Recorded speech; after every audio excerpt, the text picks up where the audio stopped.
Hari pertama perawat muda bekerja, dia bertemu dengan kakek mesum. Kakek itu bilang ke perawat kalau pinggangnya sakit, tapi diam-diam dia mengarahkan ponselnya ke bawah rok perawat. Perawat itu sama sekali tidak menyadarinya. Dia malah dengan perhatian bertanya di mana letak rasa sakit kakek itu. Tak disangka, si kakek cabul itu semakin berani. Dia langsung memeluk pinggang perawat. Di sini sakit, katanya. Sayangku, perawat yang geli itu langsung menangis. Melihat itu, si kakek mesum langsung menunjukkan ekspresi cabul dan menikmati. Bahkan tangannya diam-diam bergerak ke bawah. Tiba-tiba, sebuah tongkat melayang datang, langsung menjatuhkan kakek itu ke lantai. Sambil meminta maaf, aku berjalan mendekat dan mengambil ponsel kakek itu. Wajah kakek itu langsung berubah. Dia ingin menghentikanku, tapi aku sudah melihat isi ponselnya. Aku lalu mengancam kakek itu dengan ponselnya. Berani sekali kau, kataku. Kau berani merekam perawat rumah sakit secara diam-diam. Kalau kau tidak mau aku bawa ke kantor polisi sekarang. Pergilah. Kakek itu menggertakkan giginya, lalu dia langsung kabur ke pintu rumah sakit. Perawat itu tampak bingung. Bukankah kakek itu sakit pinggang? Tanyanya. Kok bisa lari secepat itu? Aku pun tak percaya. Tak kusangka ada orang selugu ini. Aku lalu mengeluarkan ponsel dan memberitahu perawat kalau dia direkam diam-diam. Lalu aku menyerahkan ponsel padanya untuk ditangani. Perawat muda itu menerimanya dengan wajah merah. Ternyata, identitas sebenarnya perawat muda itu bukanlah perawat biasa, melainkan kepala perawat, karena kemampuannya yang luar biasa, dan sikap baiknya terhadap pasien. Di usia muda, dia sudah menjadi kepala perawat. Gadis muda itu memang sangat cantik, tapi sedikit polos dan tidak waspada. Jeritanku terdengar di seluruh rumah sakit saat dia membalut lukaku. Saat menyelamatkan seseorang sebelumnya, perbanku terlepas. Jadi, perawat muda itu membalutnya lagi untukku. Dia bahkan dengan hati-hati mengikat simpul berbentuk kupu-kupu. Pemandangan yang menenangkan ini langsung meredakan rasa sakitku. Melihat perawat muda yang polos itu, aku tidak bisa menahan diri untuk mengingatkannya lagi agar lebih berhati-hati lain kali. Aku juga berkata bahwa jika bertemu orang jahat lagi. Namun, kakiku secara tidak sengaja menyentuh sesuatu yang lembut. Tapi perawat muda itu sama sekali tidak bereaksi. Sepertinya dia sama sekali tidak menyadari itu. Waktu bahagia selalu berlalu dengan cepat. Perawat muda itu harus melanjutkan membantu pasien lain. Sebelum pergi, dia mengingatkanku untuk kembali seminggu kemudian untuk mengganti perban. Melihat dia pergi, aku merasa sedikit menyesal. Mungkin aku tidak akan melihatnya lagi seminggu kemudian. Karena kiamat es akan segera datang. Dunia akan memasuki zaman es. Saat itu, banyak orang akan mati beku. Dan alasanku mengetahui semua ini adalah karena aku terlahir kembali. 2,5 bulan yang lalu, Liu Ruyan, gadis yang sudah lama aku kagumi. Dia, yang selalu ku kejar, tiba-tiba menyerahkan dirinya padaku. Dan dia menciumku selama 2,5 menit penuh sebelum akhirnya melepaskanku dengan enggan. Aku segera bertanya ada apa dengannya. Kenapa dia tiba-tiba menciumku begitu membuka pintu? Tapi jawabannya adalah akulah orang yang paling pantas dicintainya.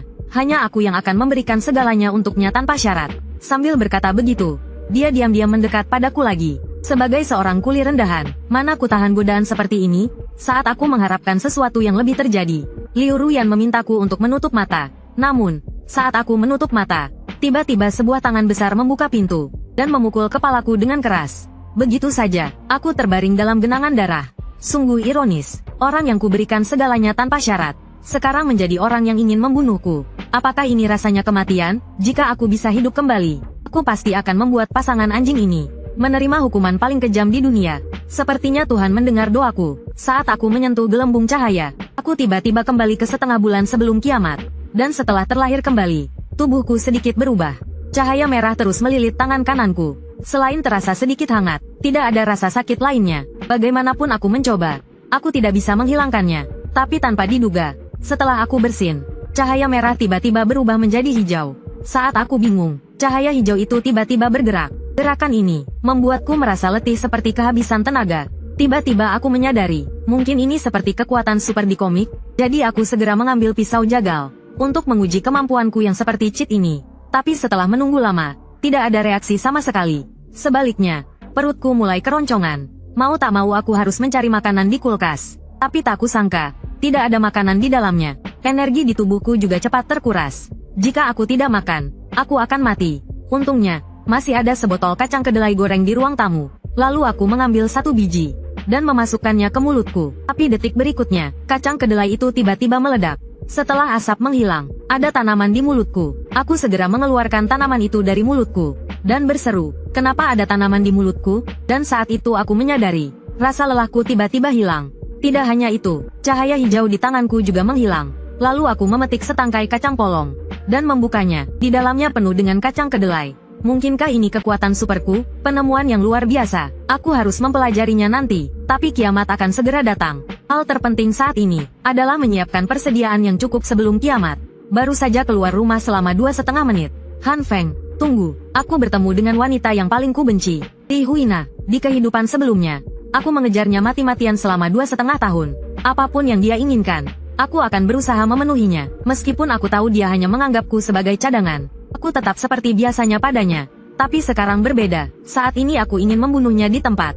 Tapi aku tetap menahan amarahku. Karena sekarang belum waktunya untuk membalas dendam padanya. Tugas utamaku adalah menyelesaikan masalah persediaan terlebih dahulu. Li Huina melihat aku tidak bereaksi untuk waktu yang lama. Jadi dia melambaikan tangannya di depanku. Hatiku tidak tulus, karena kamu terlalu cantik, membuatku terpesona lagi. Li Huina merasa sangat tersanjung mendengarnya, dan tertawa terbahak-bahak, tapi sudut bibirnya yang terangkat sedikit mengkhianatinya. Kemudian dia berpura-pura menjadi wanita anggun, dan bertanya apakah aku ingin berbelanja dengannya. Aku menolaknya tanpa berpikir panjang. Maaf, Nona, aku ada janji hari ini. Li Huina tampak terkejut, dan tidak menyangka bahwa aku, pengagumnya selama 3 tahun, akan menolaknya. Aku juga tidak berdaya. Dia ingin memanfaatkan aku lagi untuk membayar. Sekarang aku hidup kembali. Aku tidak akan sebodoh dulu lagi. Teringat saat zaman es tiba di kehidupan sebelumnya. Seluruh supermarket dijarah oleh orang misterius. Sampai akhir, tidak ada yang tahu siapa pelakunya. Lalu aku mengikuti panduan bertahan hidup kiamat. Alat sangat penting dalam bertahan hidup kiamat. Aku mulai berbelanja secara besar-besaran di supermarket. Setelah selesai berbelanja, aku memeriksa saldoku. Astaga, uang sebanyak ini tidak cukup untuk menimbun persediaan. Apakah Tuhan ingin aku mati lagi? Tiba-tiba sebuah pesan masuk. Informasi di dalamnya langsung memberiku ide. Segera, aku mengajukan semua pinjaman online yang ku bisa. Lagi pula, setelah kiamat datang, mereka tidak akan bisa mendapatkannya. Sementara itu, Li Huina, yang berbelanja sendirian sepanjang hari, sangat kesal. Karena hari ini tidak ada pengagum yang membayarnya. Saat itu, sebuah SUV melaju ke arahnya. Mobil itu membunyikan klakson 2 kali saat melewatinya, lalu berhenti di sampingnya. Aku menurunkan jendela dan menyapanya. Hai, Huina, kebetulan sekali. Li Huina terkejut. Han Feng, kaukah itu? Apakah kau yang membeli mobil ini? Aku langsung mengakuinya dengan terus terang, dan memberitahunya bahwa ayahku berbisnis di Amerika, dan menghasilkan banyak uang. Dia juga memberiku sejumlah uang. Jadi aku membeli mobil ini. Begitu Li Huina mendengarnya, dia langsung tertarik. Jadi, kau terburu-buru untuk menemui ayahmu? Aku bahkan tidak tahu. Dan kau masih menemaniku belanja. Aku benar-benar minta maaf. Detik berikutnya, air matanya mengalir deras seperti keran. Mengalir begitu saja. Tadi melihatmu tiba-tiba bersikap dingin padaku. Aku pikir kau akan menjauhiku sebagai teman. Aku tersenyum kecil, merangkul pinggangnya, lalu mengangkat dagunya dan berkata, dasar bodoh, bagaimana mungkin aku menjauhi Hiena? Di hatiku, kau menempati posisi yang sangat penting. Mendengar itu, Hiena tersenyum kecil, lalu tersipu malu dan menundukkan kepalanya. Sebenarnya, di hatiku, Han Feng, kau juga seseorang yang spesial. Hari ini aku bisa menemanimu menonton film dan makan, karena aku juga ingin lebih mengenalmu. Tapi sebelum dia selesai bicara, aku sudah menghilang di depan matanya. Aduh, hari ini aku masih harus memindahkan barang. Mana sempat menemanimu? Dia penasaran dan bertanya kenapa aku membeli begitu banyak barang. Aku mengarang alasan untuk mengelaknya, untuk menghindari kecurigaan yang tidak perlu. Aku membohonginya, aku juga menyiapkan hadiah untukmu. Mendengar itu, Hiena akhirnya pergi dengan puas. Setelah pergi, dia mencibir. Si penjilat kecil mudah sekali ditaklukkan. Aku juga mencibir dalam hati. Nantikan saja hadiahmu. Saat kiamat tiba, kau dan pria itu tidak akan bisa lari. Aku sekarang juga mulai sedikit menantikan kiamat. Sekarang, jarak kiamat tiba. Hanya tinggal 16 hari lagi. Langkah pertama yang harus kulakukan adalah menimbun makanan. Karena selama sebulan setelah kiamat, dunia akan tertutup salju, sehingga tidak mungkin keluar rumah. Agar tetangga apartemen tidak memergoki aku menimbun makanan, aku meminta semua barang dikirim dalam kemasan tertutup. Bahkan untuk beberapa barang sensitif, aku harus memindahkannya diam-diam di malam hari. Selanjutnya, aku membeli generator dan bahan bakar yang cukup untuk setahun. Karena setelah kiamat, sistem pemanas akan mati total. Jadi aku memodifikasi rumahku dengan pemanas independen. Sekaligus aku juga memperkuat pintu dan jendela. Terakhir, aku mengumpulkan semua persediaan di satu ruangan. Setelah semua ini selesai, waktu sudah menunjukkan tanggal 14. Hanya tersisa 1 hari lagi sebelum kiamat. Untungnya, semua persediaan sudah siap. Selanjutnya, saatnya mempelajari kemampuanku dengan sungguh-sungguh. Karena dalam kiamat yang sangat dingin ini, makanan yang ditimbun pasti akan habis suatu hari nanti. Dan kemampuanku untuk mengubah kedelai menjadi tanaman pastinya akan menjadi harapan pentingku untuk bertahan hidup. Dibuat dengan kemampuanku. Sekarang aku harus mencari tahu apakah ini bisa dimakan. Saat aku memasukkan sesendok kacang kedelai ke mulutku, sesaat kemudian, sebagian besar kacang kedelai telah habis kumakan. Dan sekarang aku bisa memastikan, kacang kedelai yang kuciptakan dengan kekuatanku, memang bisa dimakan. Selanjutnya, aku perlu meneliti cara penggunaan kekuatan ini yang benar. Saat ini aku hanya mencoba kacang kedelai. Entah bagaimana hasilnya jika digunakan pada makanan lain. Kentang, tidak ada reaksi. Jagung, tidak ada reaksi. Beras, seperti kedelai, berhasil. Tapi terkadang gagal dan meledak. Setelah makanan meledak, ia berubah menjadi zat hitam seperti batu bara, dan bisa dibakar. Kelihatannya sumber penghangat juga terjamin. Setelah beberapa percobaan, akhirnya aku menemukan kuncinya, yaitu kesadaranku. Pertama, bayangkan diriku berada di alam. Tubuhku menyatu dengan alam, kemudian cahaya hijau itu akan muncul. Sekarang, coba daging, tapi setelah beberapa saat, tidak ada reaksi. Apakah hanya bekerja pada tumbuhan? Aku tidak percaya. Aku langsung mengambil sepotong daging.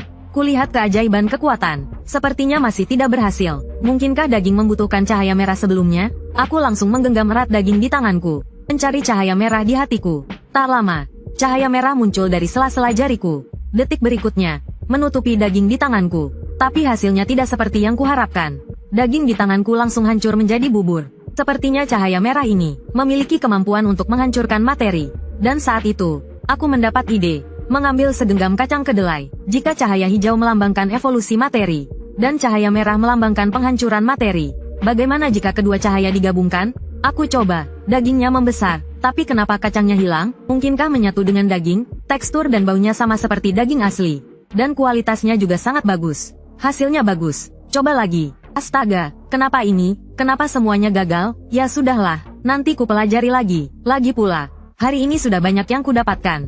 Jika aku bisa memahami kedua kemampuan ini, aku akan menjadi orang terkuat di akhir zaman ini. Tiba-tiba aku sadar, hanya makanan saja sepertinya tidak cukup. Aku bahkan tidak punya senjata untuk melindungi diri. Sepertinya aku harus segera bersiap-siap dan keluar. Aku harus mendapatkan senjata sebelum suhu turun. Saat itu, ada sesuatu yang jatuh di luar jendela. Sepertinya apa yang harus terjadi akhirnya terjadi. Beberapa hari lagi, suhu di sini akan turun hingga minus 45 derajat. Bagaimana caranya mendapatkan senjata sekarang? Tiba-tiba aku melihat seseorang sedang berlaga di sana. Lihat padu padan pakaiannya yang berlebihan itu. Dan dia pakai sepatu boots Chelsea. Bukankah dia preman jalanan? Mungkin dia punya cara untuk mendapatkan pistol.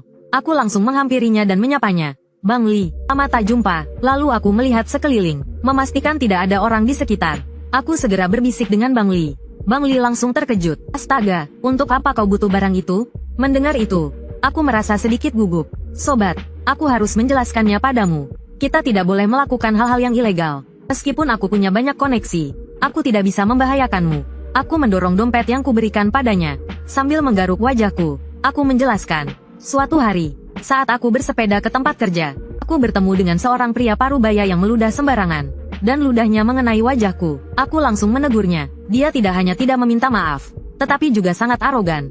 Aku sangat marah sehingga aku menghajarnya. Sebelum pergi, dia mengancamku. Dia bilang akan membalasku. Keesokan harinya, aku benar-benar dikeroyok sekelompok orang. Saat itu aku berpikir, jika aku punya pistol untuk membela diri, aku tidak perlu merasa dirugikan seperti ini. Bang Li sangat marah setelah mendengar ceritaku. Menjijikkan, bagaimana bisa dia meludah sembarangan? Benar-benar orang yang tidak berpendidikan. Tiba-tiba Bang Li menepuk pundakku. Sobat, kita tidak perlu menerima perlakuan seperti ini. Bang Li akan mengurus masalah ini. Kami segera pergi menemui kakakku yang baik. Yo, Li mulut besar. Sudah selarut ini. Ada apa kau menemuiku, Bos Liu? Silakan masuk. Silakan hisap rokok ini. Sebenarnya bukan aku yang punya urusan denganmu, tapi adikku ini. Dia ingin membeli pistol. Mendengar dia berbicara begitu langsung, aku langsung ketakutan dan berkeringat dingin. Aku takut orang di depanku ini akan mengetahui rencanaku dan menjadi curiga. Tapi dia hanya tertawa mengejek. Jadi hanya ingin beli pistol butut dariku? Kukira ada apa. Lalu dia menyuruh anak buahnya melempar pistol kecil. Harganya 6.000. Mau atau tidak? Ku bilang, aku ingin yang seperti milik Bos Liu, yang panjang dan yang ada teropongnya. Kau mau senapan runduk? Mau apa kau? Hanya ada yang pendek ini. Ambil atau tidak? Bang Li langsung menjelaskan untukku. Bos Liu, tenang dulu. Dengarkan aku dulu. Cerita ini dimulai 5 tahun yang lalu. Istrinya, aku melakukannya. Menjijikkan sekali. Bagaimana mungkin ketiga anaknya bukan anaknya sendiri? Menjijikkan. Melihat itu, aku merasa sangat canggung. Hanya senapan sniper, kan? Kak Liu akan mengurusnya untukmu. Qiangzi, siapkan semuanya untuk adik kecil ini. Langsung yang semi-otomatis saja. Pelurunya juga banyakin. Lalu, Pak Liu memberikan pistol yang tadi dipegangnya kepadaku. Ambil, ini untukmu. Melihat itu, hatiku berdebar-debar. Lalu aku memberitahu Kak Liu. Cuaca di masa depan hanya akan terus memburuk. Sebaiknya persiapkan persediaan lebih banyak dengan teman-teman. Melihatku serius, Kak Liu berkata dengan meremehkan. Baik, aku tahu, tapi saat aku pikir semuanya sudah beres, aku tiba-tiba terpeleset, jatuh ke tanah. Lalu Kak Li membawaku ke rumah sakit. Saat aku tak berdaya karena kejadian ini sebelum kiamat, sebuah pemandangan menarik perhatianku. Ternyata itu perawat yang tadi. Dia, seperti sebelumnya, mengikatkan pita kupu-kupu padaku, dan menyuruhku datang lagi minggu depan lalu pergi. Melihat perawat itu pergi terburu-buru, aku merasa sedikit menyesal. Setelah ini, mungkin kita tidak akan bertemu lagi. Benar saja, keesokan harinya setelah aku pulang, dunia, Dubai, telah berubah drastis. Tapi aku sudah menyalakan pemanas, bersantai di sofa, menikmati cola. Saat itu, ponselku tiba-tiba menerima pesan. Ternyata dari Li Huina. Dia memintaku untuk menemuinya, dan membawakannya makanan. Dia juga melampirkan foto di akhir pesannya. Melihat itu, aku merasa jijik. Cuacanya sangat dingin, tapi dia berpakaian begitu minim. Liu Ruoyan benar-benar berusaha agar aku mau melayaninya. Lalu aku mendapat ide. Aku langsung membalas pesannya. Aku membalas pesannya. Melihat pesan balasku, Li Huina sangat marah sampai menendang ponselnya. Karena bosan, aku mulai bermain ponsel. Yang kulihat hanyalah berbagai macam wanita cantik. Kiamat masih dalam tahap awal. Sistem pemanas dan internet belum terpengaruh. Tiba-tiba aku melihat video edukasi. Isinya tentang seorang pria yang jatuh dari lantai 2,5. Organ dalam dan tulangnya hancur. Tapi dengan bantuan dokter, mulai tumbuh kembali. Melihat itu, aku tiba-tiba mendapat inspirasi. Aku meletakkan tanganku yang bersinar hijau ke kakiku yang terluka, tapi tiba-tiba menghilang. Tidak percaya, aku mencobanya lagi. Tapi cahaya hijau itu menghilang lagi. Setelah 2 kali gagal, aku mengurungkan niatku. Kukira cahaya hijau itu punya efek penyembuhan pada luka, seperti pada tanaman.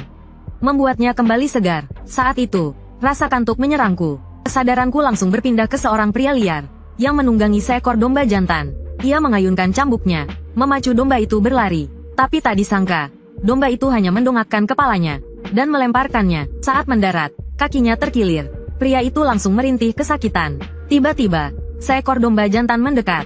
Ia menjulurkan lidahnya, menjilati bagian yang terluka. Tapi pria itu mendorongnya dengan jijik. Namun, domba itu tak peduli. Ia segera menjulurkan lidahnya, melilit kaki pria itu, dan dengan cepat mengangkatnya. Tiba-tiba, bagian yang disentuh lidah domba memancarkan cahaya hijau. Tindakan ini langsung membangunkan pria itu dari mimpinya. Saat ia tanpa sadar melihat kakinya, ia menyadari cahaya hijau di kakinya memudar. Lalu, ia menyadari kakinya telah sembuh. Melihat itu, ia segera pergi ke dapur. Untuk membuktikan dugaannya, ia melukai tangannya sendiri dengan pisau. Darah mengalir dari lukanya, tapi dengan munculnya cahaya hijau, lukanya langsung sembuh. Begitu rupanya. Akhirnya aku mengerti. Sementara itu, para penghuni kompleks berinisiatif membersihkan salju agar mudah bepergian. Seorang gadis tak sengaja terjatuh. Sepasang anak kembar melihatnya, dan segera membantunya berdiri. Gadis itu tak lain adalah kepala perawat yang kukatakan takkan kutemui lagi. Salju turun semakin deras. Aku yang baru saja tertidur, terbangun oleh ketukan pintu. Ku menguap dan membuka pintu. Yo, bro, barang yang kau pesan sudah sampai. Yang semi-otomatis lagi.